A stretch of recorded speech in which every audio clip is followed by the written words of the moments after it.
Good morning, prospectors. Early March, and would have to be one of the nice. Hi, love.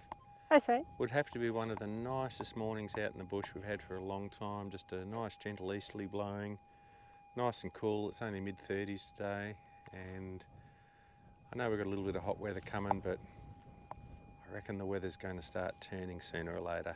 And no flies. And no flies. How cool's that? Oh, no, I thought I had one in my hand. Where do you think the little buggers go? Oh, they're having a, what day is it? Wednesday, hump A week. Wednesday sleep-in. having a hump day sleep-in thing. Well, there we go.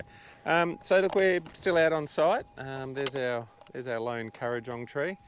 I love Kurrajongs. That's the little thing there, and that's the only one I've seen in the area. So he stays. We're still getting gold, not enough to take out the Kurrajong tree.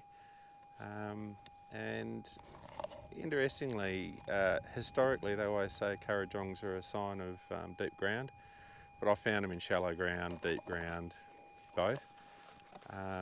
The Aboriginals used the root system as bush tucker. The root systems on the Kurrajong, they have these big lumps every now and again on them, and it's this white stuff, a bit like a potato, full of moisture, really nice, not bad eating actually. Anyway, we're just setting up a new pad over here, and we'll shift Tiny and with Daisy in a little bit. They're just over there biding their time, waiting for us to get on with things. And then we'll start running dirt over this section. But as often as we can, Lisa's bipping the floor and getting little bits of tiny shiny all over the place down deep that we just can't, because of the bedrock, we can't dig out with the excavator. And I think, what did you have yesterday, love? About 20? Yeah, 20 little... 20 targets, something like that? In this little area. Yep. Well, in half this area, actually.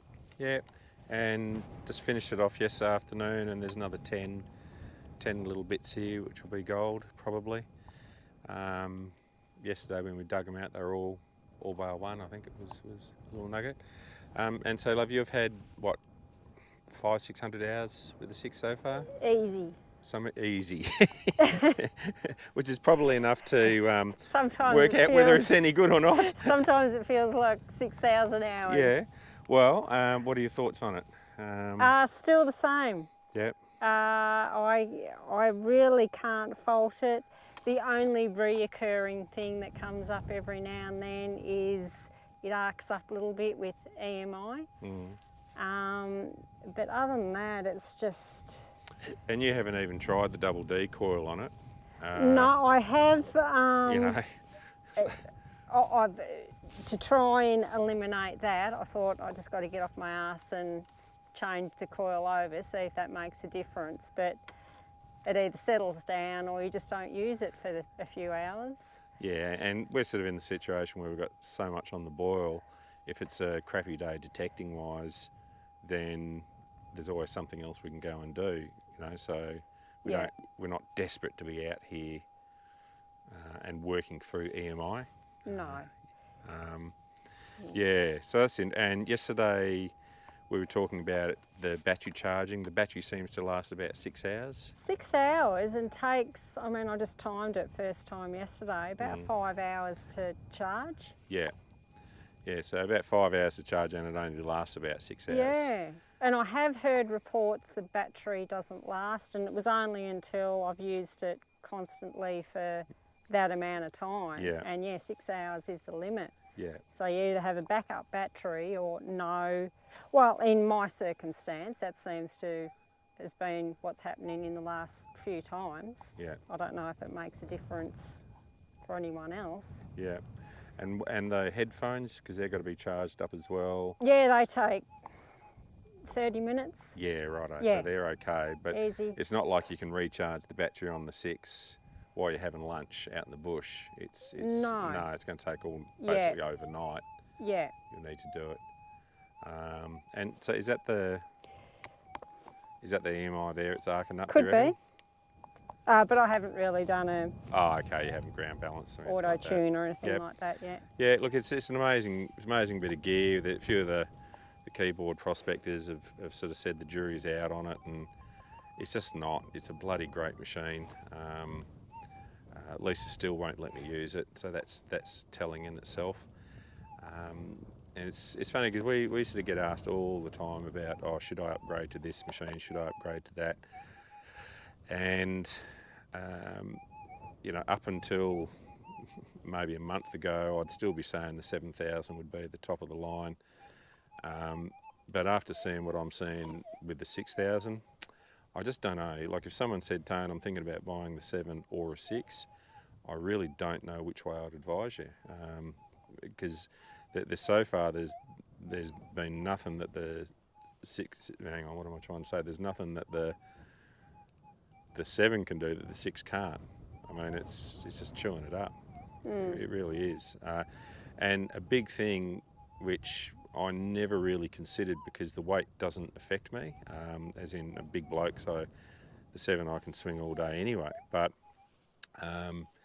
for a lot of people, you know, back issues or this hurts or that hurts as we get older, the weight of this thing actually is a consideration. And a friend of ours pointed that out the other day, and it made me think about it, and he's quite right. It actually is an important consideration, just the comfort of it. Would you sort of agree with that? Well, I have, because I've had a bit of a back Kicky back, yeah. issue a few years back, and I always thought the same thing, just get your harness right. Yeah, get over it.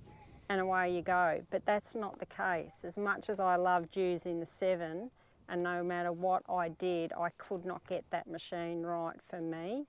And even the SDC, the same. Yeah. Whereas this, and all the GPX, the 45 and the 5, no problem. They just seem a more balanced machine. And this one in particular. Yeah. And I haven't heard any reports so far that this has been an issue as far as it's not comfortable. Yeah. Everybody, that's the first thing that everybody says, my goodness me, how light is this machine? Yeah, yeah, yeah. Did I show you my black finger? Ooh, that looks bad. A hot rock. Should we zoom in on that? Yeah, Oh, bloody hot rock. bloody hot rock. I don't know Oh. whether I slammed it, Or it I slammed it. slammed into it or Yeah. it into me. It's pretty I'd bad. say it's probably an unprovoked attack from the hot rock. I think it could have been. Bastards. Yeah. I did swear at it. Did you? What did you say? Mother, Oh, go on, what did you say? nah. Nah, we're not making this for children anyway. Anyway, so look, that's interesting. We'll see what the day brings. We'll dig these out. And I mean, you know, it doesn't matter. Like, so Lisa's done, I suppose, about 5 or 6 hours work over just this little pad here over the last couple of days, and you know, a couple of hours here, a couple of hours there, and we've got about half an ounce. Yeah, I think so. So I don't know. I mean, it's not huge gold, but shit, I'm not sneezing at $1,000 or a bit more. I think that's really, really good. And it's just about being thorough. You can sort of see here that there's not a lot of depth anyway. And you know, we haven't got a heap of dirt to run through the dry blower, so every gram counts. And once you start disturbing the dirt, we want to be as thorough as we possibly can. Anyway, a beautiful morning out here in sunny Leonora. The weather's turning, and soon it'll be thick on the ground with prospectors. That's what we like to see. Yep. See you, prospectors. See ya. Bye.